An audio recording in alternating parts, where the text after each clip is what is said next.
ఎల్లారెడ్డి నియోజకవర్గంలో వరదల వల్ల జరిగిన నష్టాన్ని ప్రత్యక్షంగా పరిశీలించడానికి మాజీ పార్లమెంటు సభ్యుడు బీబీ పాటిల్ శనివారం పర్యటించారు.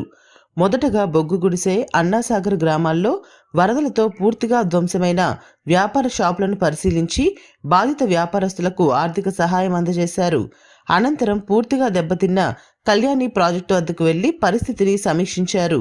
తరువాత వెంకటాపూర్ ప్రధాన రహదారి వరద నీటితో కొట్టుకుపోవడంతో అక్కడికి వెళ్లి ఇరిగేషన్ డిప్యూటీ అధికారులను పిలిపించి గ్రామస్తుల రాకపోకలకు తక్షణమే మార్గం సౌకర్యం కల్పించాలని ఆదేశించారు.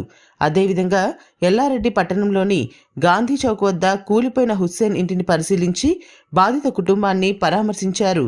తిమ్మాపూర్ గ్రామంలో చెరువు పూర్తిగా తెగిపోవడంతో చెరువు కట్టను పరిశీలించి గ్రామస్తులకు ధైర్యం చెప్పారు.